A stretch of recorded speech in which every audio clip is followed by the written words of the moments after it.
This video is a reaction to Oversimplified's Russian Revolution. The goal is to give people a better understanding of the Russian Revolution.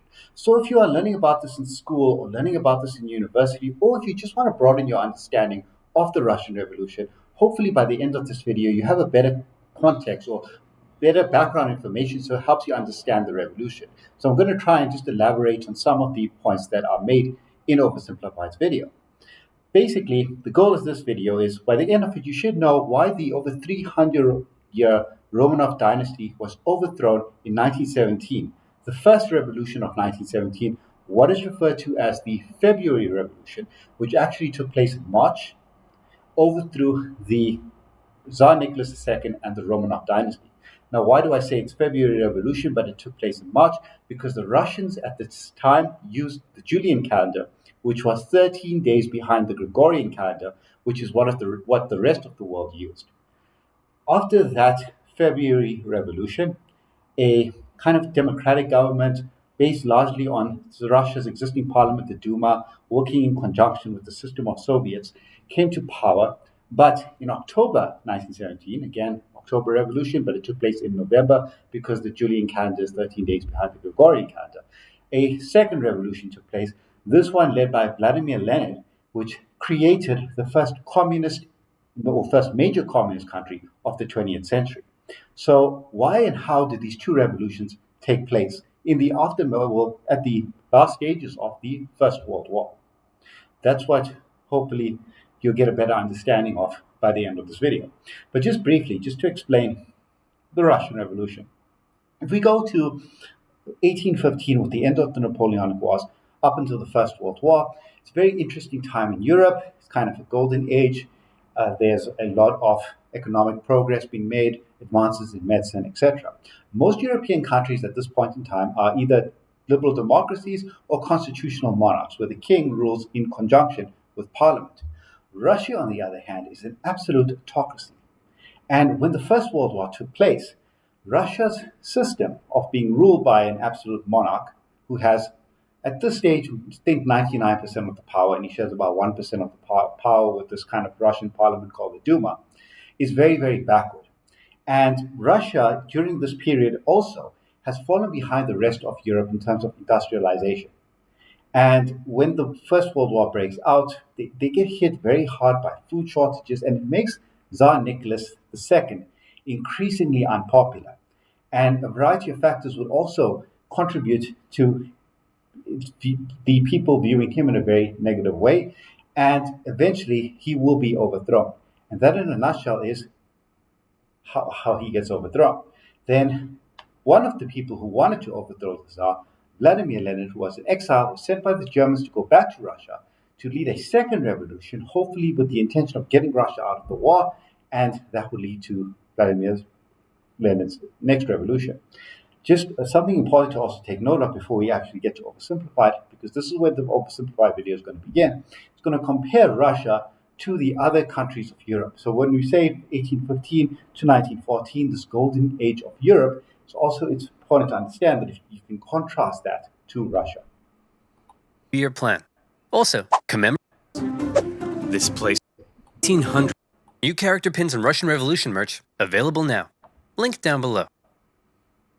Hey Jimmy, it's the 1800s, an exciting time to be alive. Why don't you get out there and explore the world? Gee whiz, Mom, thanks. This place is amazing. Where am I? Why, you're in France, my boy. Here we come up with wacky new ways of running a country. Liberty, equality, fraternity. Whoa, welcome to the United Kingdom. Here we invented the train. Oh, aboard! Holy smokes! You're in a German factory, my friend. Here we harness fire and coal to create all these sexy lederhosen. This is incredible! I can't wait to see where I'll end up next. Where am I? You're in Russia. Have I gone back in time? No, this is just how it is. Are you a farmer? Worse. Technically, my landlord owns me, which makes me a serf. I'm scared. You should be, because I haven't eaten in 4 days, and you look pretty tasty. Hey, Jimmy, how are your travels? I hate you! A good way of introducing the Russian Revolution, because just leading up to the First World War, the First World War will really be the factor that makes Tsar Nicholas so unpopular that the people will demonstrate and have him overthrown. But even prior to that, Russia had fallen behind the rest of Europe in terms of industry, technological advancement. In reality, they were getting loans from the French, and had the First World War not broken out when it did, Russia might have caught up. But unfortunately for Russia, the First World War did break out, and all the problems that Russia faced would be exasperated when the First World War took place. Whereas the rest of Europe had moved on with advancement and they had liberal democracies or constitutional monarchs, they had technological progress. Russia was stuck like in the Middle Ages, you can kind of think. They still had a system of serfdom where peasant farmers would work on land that they did not own. The owners of the land would take tribute from these peasant farmers, and it's a very, very backward system in the by the late 1800s. So Russia had really fallen behind.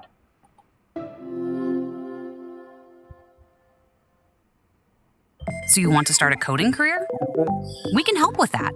We're Codecademy, and we've taught Russia in the 19th century, feudal, underdeveloped, and stuck in the past. While the rest of Europe had been modernizing and improving their citizens' lives, Russia's rulers were taking a different approach. My lord, we're falling behind the rest of Europe. It's time to industrialize, give the people rights, and share your power. Russian czars had no time for pathetic ideas like liberty and modernization because they were too busy having. When the Napoleonic Wars had come to an end in 1815, so remember in 1789, you had the French Revolution, where the people, the workers and the peasants sought to overthrow their monarch. And during the Napoleonic Wars, these ideas began to spread. And Russia in 1814, when Tsar Alexander made it all the way to Paris, he was aware of the fact that the ages of absolute monarchs were coming to an end. But at the same time, he ruled over this huge Russian empire. And it would have been very difficult to start experimenting with democracy. Having an absolute dictator rule by force would be better suited to ruling the open frontiers of a place like Russia. But he was aware that Russia is kind of, its political structure is still behind the direction that the other European countries are moving towards. And some things are going to happen. The time of their lives. While the serfs were breaking their backs in the fields, the czars held all the power, and they didn't have to listen to anyone. Want to run the country like a backwards feudal kingdom while the rest of Europe outpaces you militarily and economically? Go right ahead. Want to keep the people uneducated so they don't get any ideas?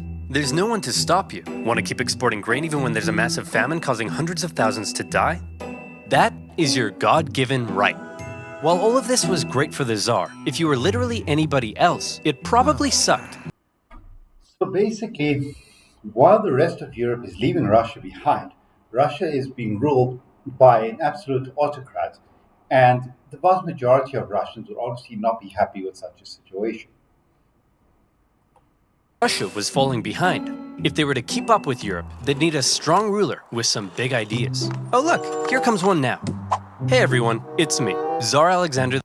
Something important that's worth mentioning is that during the Crimean War, Russia was defeated. Now, at the end of the Napoleonic Wars, when Tsar Alexander I marched to Paris, Russia had the strongest army in the world, one of the biggest countries. But their loss at the Crimean War made Alexander II, at this stage, realized that Russia needs reform, and it can't be stuck in this backward, outdated system. The second, and I've got some big news. I'm releasing you all from your serfdom. You're all free. Yes! Yep, I'm the best. Oh, there is one thing though. I spoke to your local lords and they weren't happy about losing all their free labor. So as a compromise, you're all gonna have to pay them back a near impossible amount of money for the next 49 years. Expect your lives to barely change.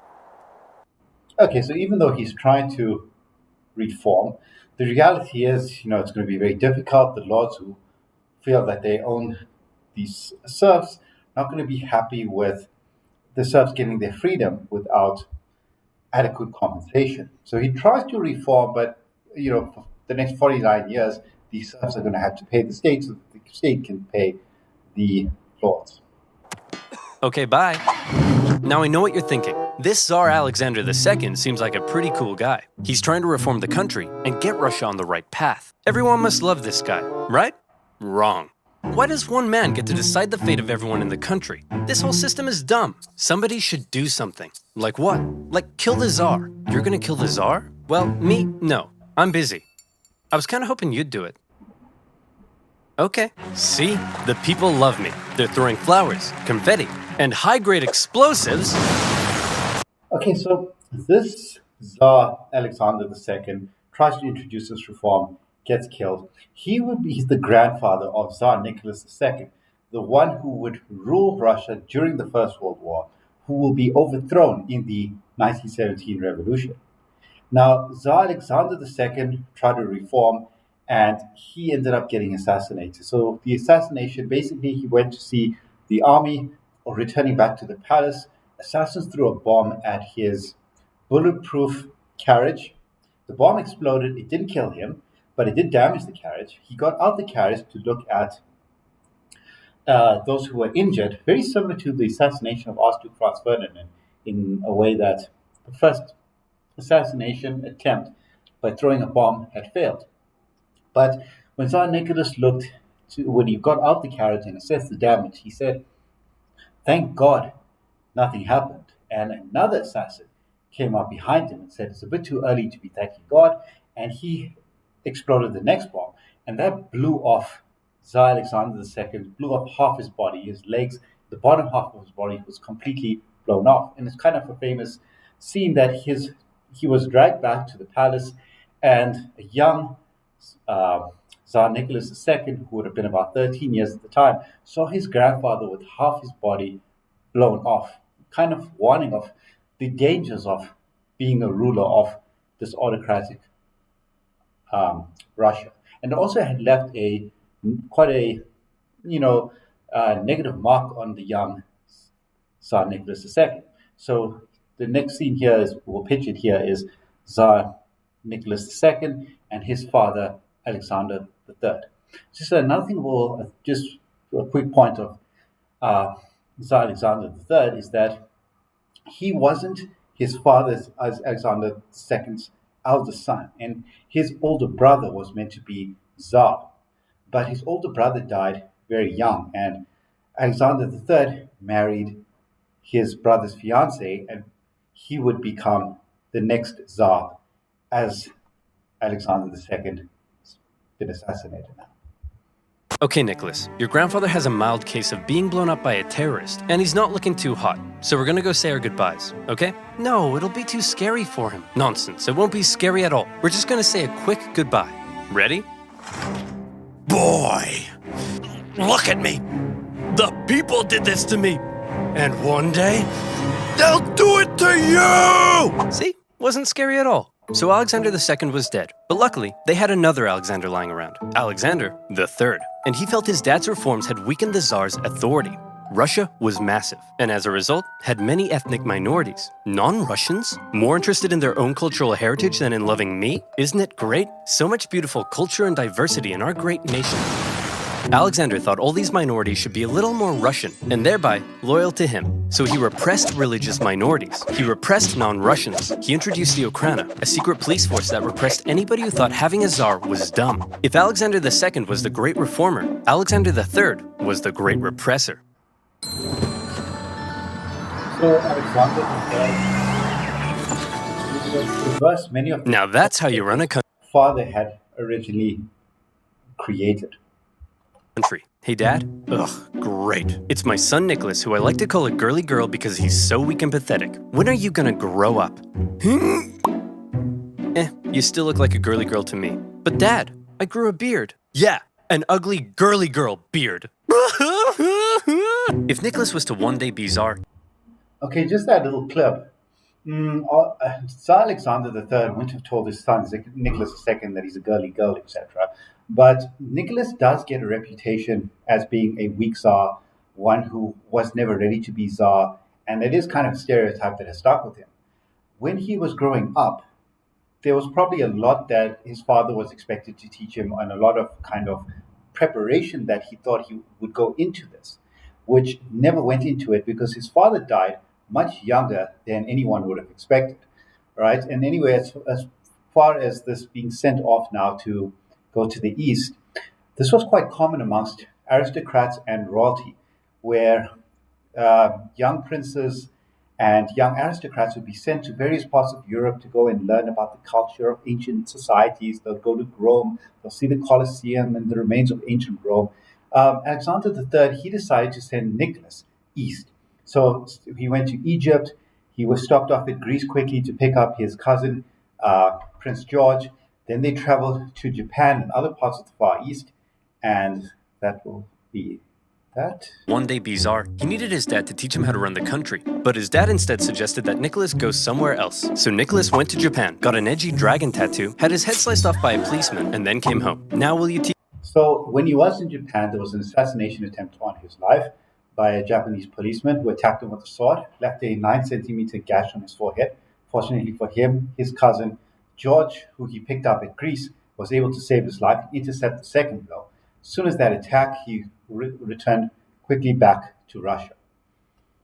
Teach me how to rule? I suppose it's time. Okay, there's a lot you need to know before becoming Tsar. Uh-oh. What? I've got kidney inflammation. Oh, no. Just for the record, Alexander II was the Tsar of Russia, the one who sought to create reforms. He had a son, Nicholas I. Son Nicholas I died when he was quite young. His fiancée married Nicholas I's brother, Alexander III. Alexander II was killed, blown up by the bomb. Alexander III, the youngest son, became Tsar. While he was still quite young himself, he's about 49 years old, he would die, and Nicholas II, his eldest son, is now going to be expected to become the next Tsar of Russia. Upon his father's death, a totally unprepared Nicholas II ascended to the Russian throne. He wasn't a reformer like his grandfather, nor was he a repressor like his dad. Nicholas was Nicholas, timid, easily swayed, and more interested in doing whatever the hell this is. Or this. Or this. He wasn't ready to rule, and he himself admitted it, saying, "I'm not yet ready to be Tsar. I know nothing of the business of ruling." Bit of an awkward time to bring it up. However, Nicholas... It's a funny thing to say that when he's becoming coronated to be the next Tsar of Russia. One thing interesting is that he did say that he was not ready to be Tsar, but at other stages when he was Tsar, he did say that when people wanted to introduce reforms, get the country to be more democratic, he would say things like it was God's intention for him to rule, and therefore he would not want to do his people a disservice by not ruling them, because he believed that it was his power was based on divinity. Nicholas firmly believed that he was chosen by God to be Russia's big daddy. And while he doubted his ability to rule, he was going to give it his best shot. And hey, who knows? Maybe he wouldn't be so bad after all. Nicholas promised free pretzels and beer to a huge crowd in Moscow to celebrate his coronation, so enticing a proposition to starving peasants that the ensuing stampede left nearly 1,500 people dead. What the hell happened? We're not sure, but you're scheduled to... This is kind of just another example of how things happen to Tsar Nicholas, which is not necessarily his fault, but it contributes to portraying him in this very, very negative light. Lots of things will happen, and it all just ultimately contributes to people losing respect for him or viewing him as someone who doesn't care. So in this instant here, in May 1896, to, gets after his coronation, to get, the public involved, they have a huge ceremony, and there's gifts that are promised to the people, but because there's rumors that there's not enough, the people at the back start pushing forward, leads to a stampede, and you got 1,282 corpses that were collected after the stampede. But in spite of 1,282 dead bodies, the estimates are that there might have been much more that actually died, as high as 1,500, or some even say maybe 2,000. To go party with the French at 8 o'clock. Shouldn't I stay here out of respect for the people? When have Russian czars ever respected the people? Nicholas's decision to go party with the French immediately... Both Nicholas and his wife did not actually want to go and party with the French, as they're saying. They wanted to go to the hospitals and check on survivors. But the official signing with the alliance with the French, the one that would play a role in the First World War, needed to be commemorated, and the French had invited them, and his advisors said that they should honor their agreement to go. But nonetheless, when he went to celebrate the signing of this alliance with France, the image of him dancing and celebrating at the time, the same day that people died in a stampede, would contribute to his negative image. Immediately tarnished his image. Some were calling him Nicholas the Bloody. The Tsars had been partying hard at the expense of the people for long enough. They'd emancipated the serfs, but failed to lift them out of poverty. They used their secret police to crack down on anyone who might criticize them, and they'd failed to modernize and give the people rights, something the rest of Europe had begun doing over a century ago. The rule of the Tsars was quickly becoming outdated, and more Russians began wondering if there was a better way. For many, the solution was simple. Just look to the West. Republics, democracies, and constitutional monarchies galore. But a small growing group rejected that for an even better idea, a little something they called communism. Take Vladimir Lenin, an intelligent member of Russia's middle class, and also a massive ill-tempered jerk. If you disagreed with him about anything, he wasn't afraid to call you out. Okay, so there's various different opponents of the autocracy of the Tsar. Most Russians had various grievances. Vast majority were serfs or peasant farmers. There were workers as well, and they all had their own kind of alternatives to the autocracy that characterized their country. Vladimir Lenin was a reader of Karl Marx. They'll get to that just now, but something about Vladimir Lenin is that on the 6th year anniversary of the murder of Alexander II, Tsar Nicolas II's grandfather, Lenin's brother, Alexander, was involved in an assassination attempt on Alexander III, so Tsar Nicolas II's father, and he would be put to death. And when Lenin's brother was killed by Tsar Alexander III, this kind of made Lenin, who was quite strong academically, to move more towards becoming a revolutionary with the goal of overthrowing the Tsar and implementing his version of communism on Russia. You fat-headed, simple-minded, vapid, cockeyed imbecile! Tenderheart Bear is a far superior Care Bear to Bedtime Bear! And he was no stranger to political unrest either. His older brother was executed for plotting to kill the Tsar, and Lenin himself was expelled from university for participating in a student protest. But how did Lenin go from being a middle-class nerd to the arbiter of socialist divinity? Well, to tell that story, we first need to go back a few decades to when a man named Karl Marx wrote a manifesto explaining how capitalism is a system whereby the stinky bourgeoisie oppressed and exploited the working masses, and that only through class warfare could the workers rise up and instate a communist utopia. Now go back forward a few decades to Lenin reading that manifesto and loving it. But publicly admitting you loved Marx and not Russia's big daddy would get you the cruelest punishment imaginable. All right, so people will be familiar with the German philosopher Karl Marx. 1848, he wrote the Communist Manifesto. Basically, Marx predicted that you would have the next stage after capitalism. So Marx had a lot of, he had theories on how human society falls. It starts off in a very primitive form, slavery, replaced by feudalism, evolves into capitalism, and eventually, in the most advanced capitalist state, the proletariat would realize that they're being alienated from the human nature in this exploitative capitalist system. But capitalism would reach a stage where it was no longer necessary and communism would take place, and they would take back the means of production from the bourgeoisie, and you would naturally have a communist revolution, which Karl Marx would predict would happen in England, one of the most advanced capitalist nations. Russia, by all intents and purposes, was not a place for Marx's predictions to come true, because Russia's majority of people were not the proletariat.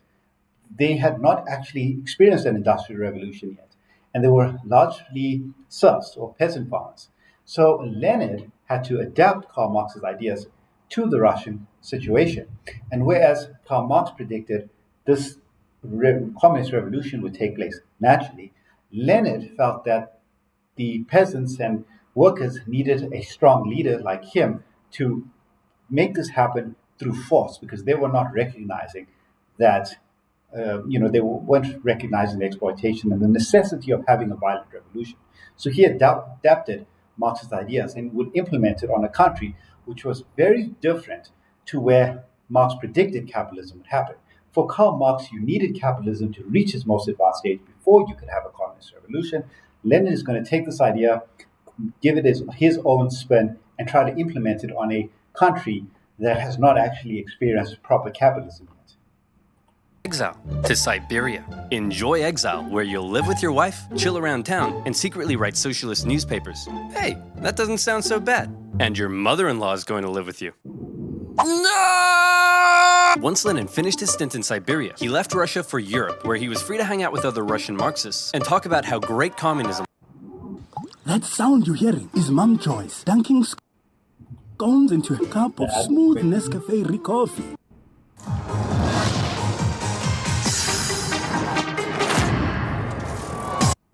Was. Now today, you might hear the word communism and think of this. But that's not how intellectuals living under a tough czarist regime. Well, actually, it depends how you think of communism. Many people have various different views towards communism. Oversimplified here is obviously looking at people who have a negative view of communism because, from today's vantage point, if you look at all the countries where a communism was implemented, you're usually looking at countries that had some of the most brutal mass murderers in history, whether that was the Soviet Union, where Stalin would replace Lenin, whether it was China with Mao Zedong. So, communist leaders have a lot of blood on their hands and sort of negativity associated with that based on how various leaders sought to implement communism in their countries. But especially during the time of Karl Marx, when he was writing, Karl Marx was writing observing the worst aspects of the Industrial Revolution, seeing people leave the countryside, coming into the factories, the pollution, the long working hours, people who would be, prior to this, putting a lot of effort into their crafts. But now all of a sudden, as a consequence of the Industrial Revolution, they're being laid off work. Factories are mass producing commodities at a high rate. They go into the factories, they do a simple, very repetitive, boring, monotonous task the whole day. It's alienating to their human nature. And Karl Marx observes the worst aspects of the Industrial Revolution and capitalism. And for people, especially in a place like Russia, which again is not necessarily an industrial state, but it is a state where you do have a lot of poor people who are fed up with their autocratic rulers. Someone who, like Lenin, would come along, promise, a communist utopia, the message would resonate. Saw it. To them, communism promised a land where all were equal, where workers weren't exploited, and even people like you could get a girlfriend. So Lenin joined a party of Russian communists living in Europe, and he founded a communist newsletter that was smuggled into Russia to try to radicalize the people. However, not everyone in the Socialist Party agreed with Lenin. In fact, they disagreed with him on a lot of issues, and Lenin was so uncompromising that he caused a split in the party. During one conference, a heated debate broke out, and Lenin was unwilling to give an inch. You pig-ignorant, half-witted, fatuous morons! Cereal is a soup! Listen, Lenin, you're a smart guy, but you have no idea what you're talking about. We're out of here. All in favor of cereal being a soup? Hey, would you look at that? We're in the majority. So Lenin set up his own faction within the party he called the Majority, or Bolshevik if you're speaking Russian. And the other faction became known as the Minority, or Menshevik. And oddly, the majority were often in the minority, and the minority in the majority. The Mensheviks were less radical. So Lenin's actually a very, very good marketer of his ideas, very good at using propaganda and various techniques. So when he broke off from the rest of the socialists and he had a small faction, he knew the importance of the naming. So he called themselves the Bolshevik, which means majority, even though they were the minority. And he called the opposition to him the Mensheviks, which means minority, even though they were the majority. Whereas Lenin wanted the Bolsheviks to be loyal to him and his uncompromising ideas. And if you weren't loyal, well then you're going to get a big brain beatdown. Mensheviks worried that Lenin's attitude could lead to a one-man dictatorship. But come on, does this guy look like a dictator to you? For now, Lenin remained in Europe, writing his socialist newspaper and impatiently awaiting an opportunity to overthrow the Tsar and bring communist utopia to Russia. Cool, a free hat. Who the heck are you? I'm definitely not a Russian secret police officer spying on Marxists. Oh crap, I don't want secret police watching me. Then you, my friend.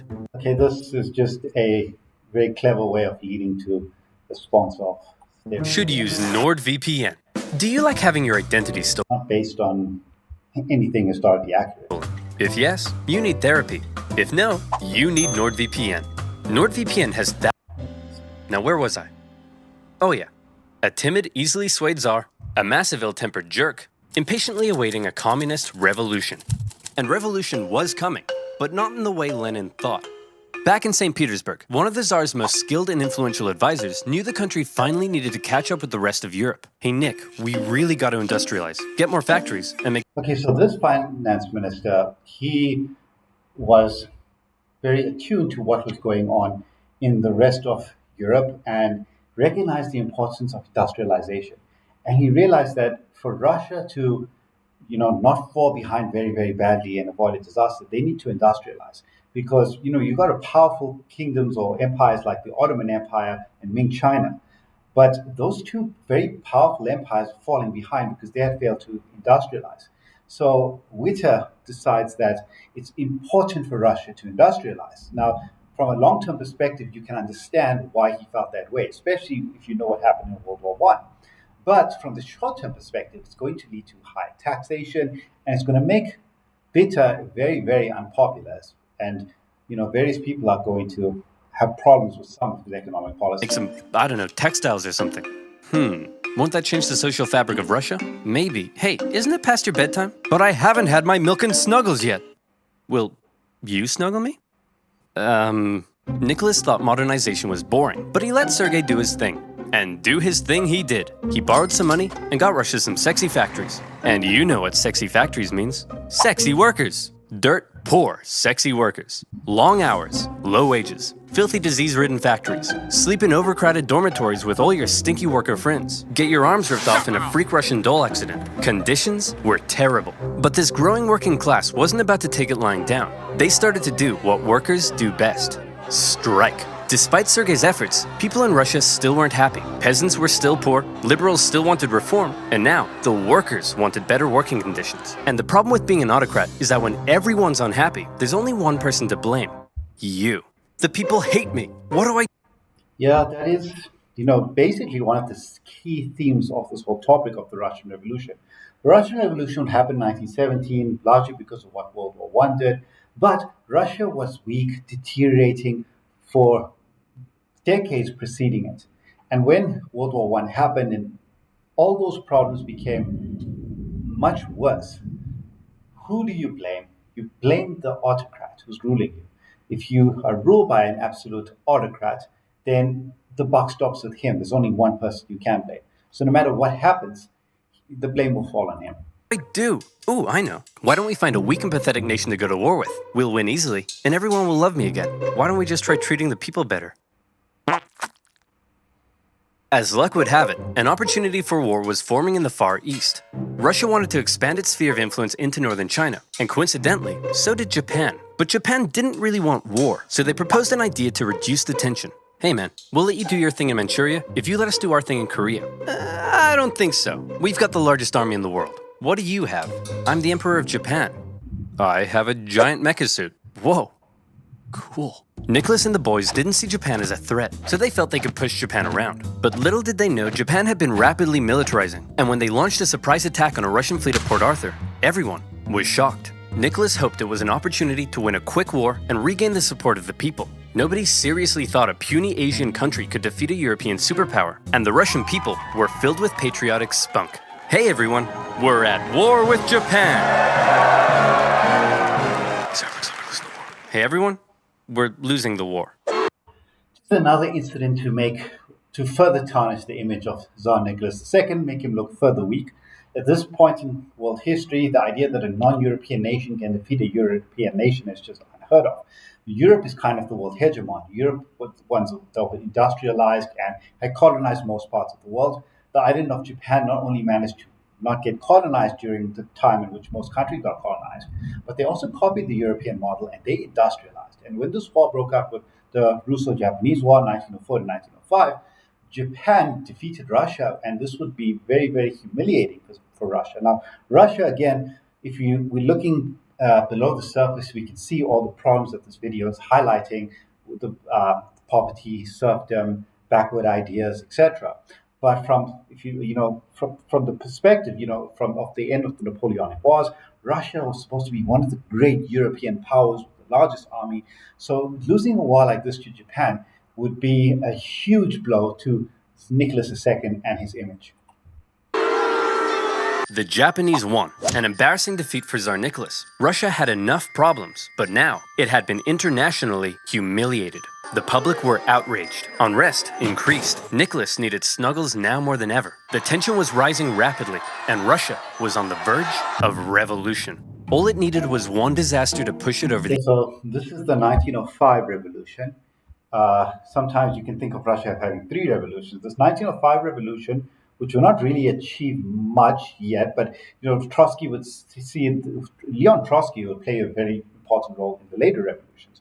Would say that this was kind of a dress rehearsal of what was to come, and this revolution did result in the creation of a Russian parliament known as the Duma. But shortly after, Nicholas II would find ways of undermining the authority of the Duma until you have the situation where he has 99% of political power and the Duma only has 1%. But they'll just talk about this revolution here. Okay, but just before they get to it, basically, Father Gapon, a priest, he led a group of workers, very, very respectful to the Tsar. They still saw, not a group of workers, a group of peasants, led them to march to the palace in St. Petersburg, capital of Russia, with a petition demanding more representative rule and alleviation of some of the poverty that they faced.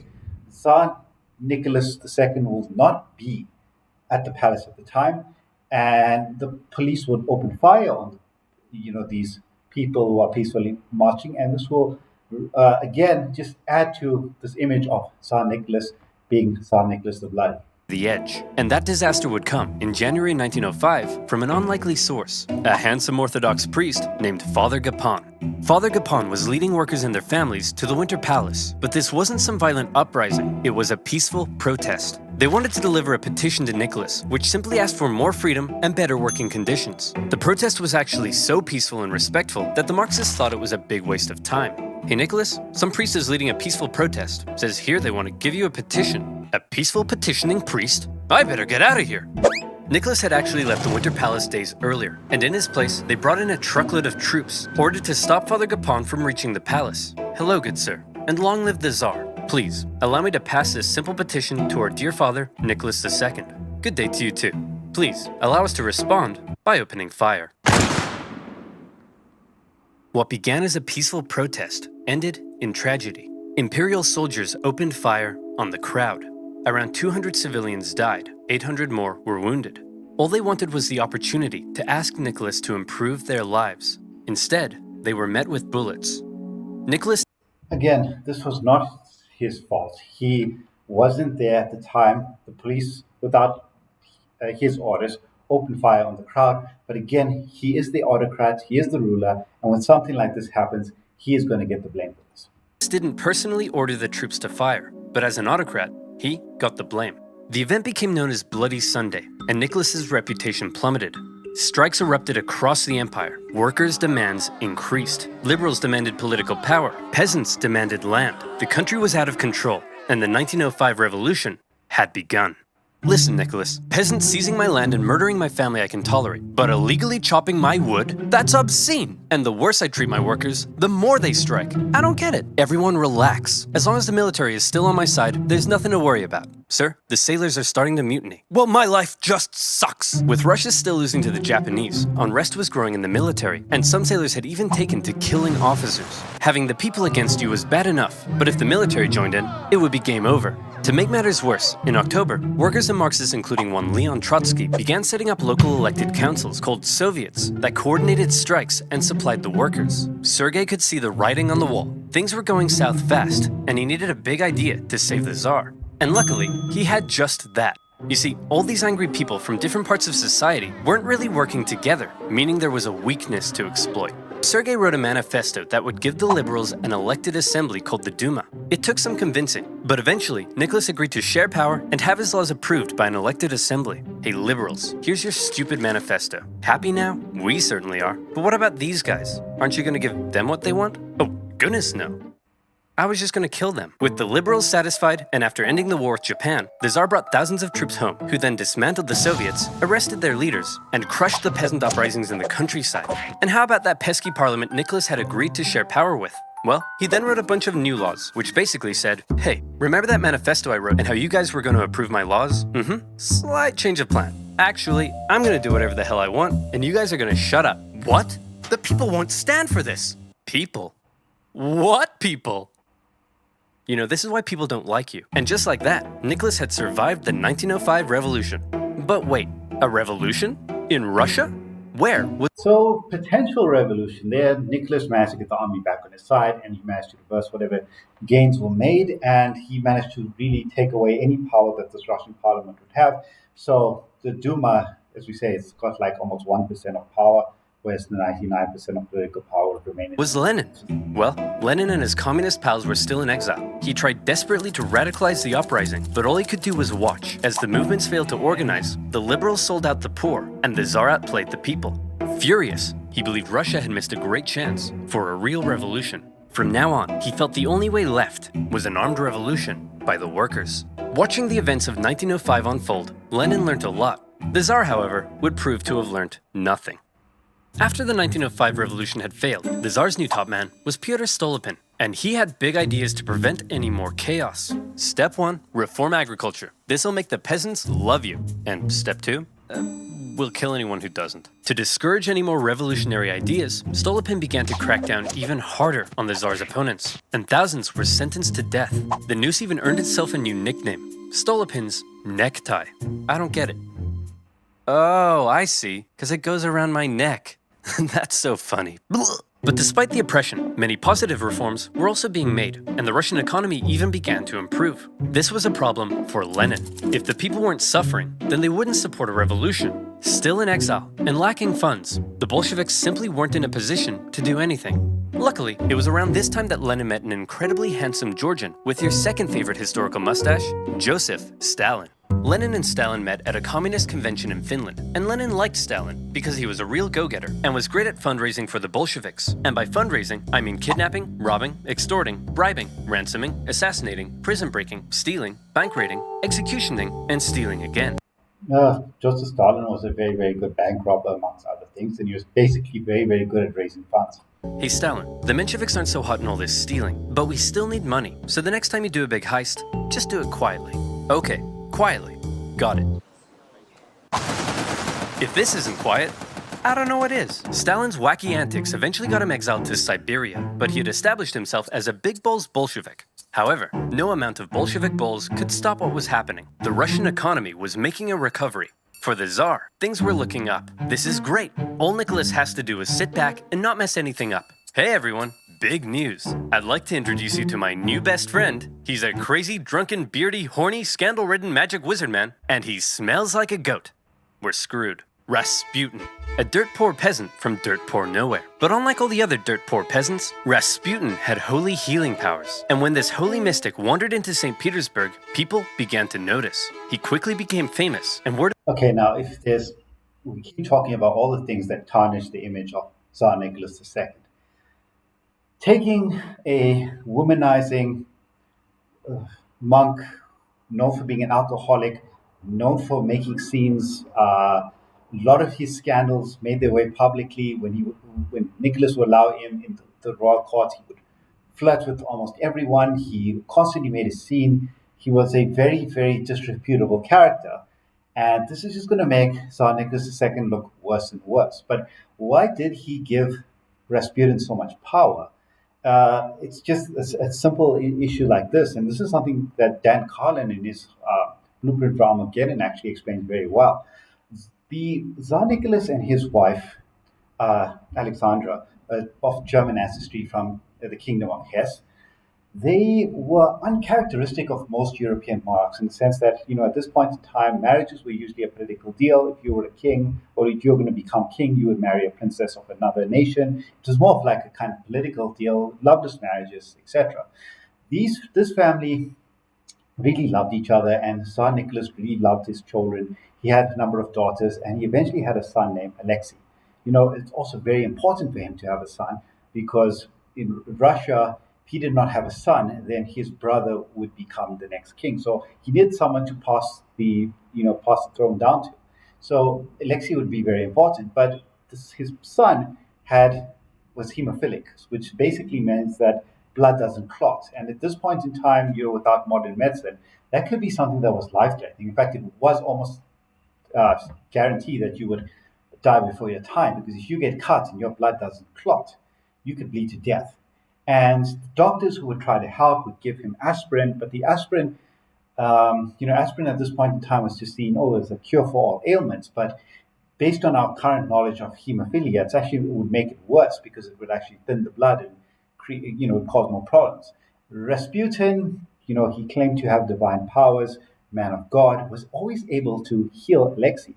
And no matter how bad things got, Rasputin was able to help. And, today people would say maybe the reason he was so good at helping Alexei was because he told the Tsar not to trust the doctors, and the doctors happened to be giving aspirin, which is making the condition worse. Whatever it was, he did have a positive influence on Alexei. In fact, there were certain times where, the scandals of Rasputin were so bad that Tsar did try to, chase him away and not invite him back into the royal palaces. But there was an instant where there was a rift between the Tsar and Rasputin, and Alexei ended up having a bad injury, and his bleeding was so bad that he was almost on the verge of death. They called Rasputin back out of pure desperation to help their son, and when Rasputin returned, Alexei's condition improved. So, again, make of it as you will, his ability to heal Tsar Nicolas' son was one of the factors that he ended up coming to play such an important role in the story. And unfortunately for the Tsar and his family, Rasputin would not keep his role limited to helping cure Alexei, but will kind of get involved in running of the country, especially, I'm jumping ahead now, but especially later on when the war broke out and when the Tsar went to join the war after in the First World War. There were a lot of rumors that Rasputin himself would exaggerate about the amount of control that he has over Tsar's wife, and hence the running of the country.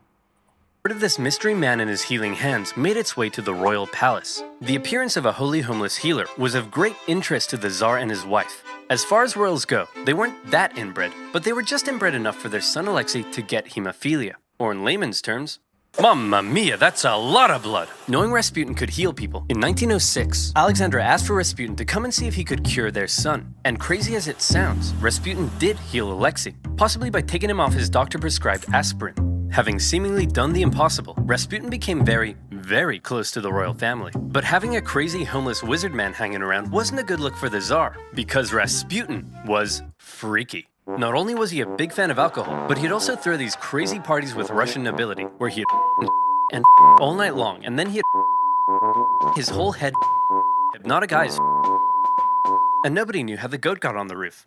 Initially, the press were banned from talking about Rasputin, but eventually, the ban was lifted, and the tabloids went to town. The whole thing was a huge scandal, and everyone was freaked out that this guy was influencing the Tsar and his wife. Nicholas could have spent this period of relative peace improving his image. Instead, he spent it doing this. But as weird as the whole Rasputin thing was, so long as the economy continued to improve and the people's lives kept getting better, maybe Nick would be okay. Maybe there would be no more revolutions. Maybe this video could even end right here. Or maybe things were about to get worse. A lot worse. You see, the year is 1914, and that means it's time for World War I. Join Discovery Insure and get up. Okay, well, basically, the First World War is going to break out. Now, this is going to be the very, very important role in the overthrowing of the Tsar. The economy was recovering, and in spite of all the various factors that had led to Tsar Nicholas's image being tainted, he might have been able to recover. But when World War I breaks out, when he gets Russia involved, when they go and fight the Germans, it's just going to really, all the progress that was made in the Russian economy is going to be completely done away with. The country is going to descend into mass poverty. Men are going to be sent without proper equipment to fight a war. They don't understand why they're fighting, leaving their families back at home who are going to be starving, not understanding why their men are going out fighting with the Germans. Doesn't make any sense to them. And this is going to really uh, create the crisis that someone like Vladimir Lenin, especially, is hoping will happen.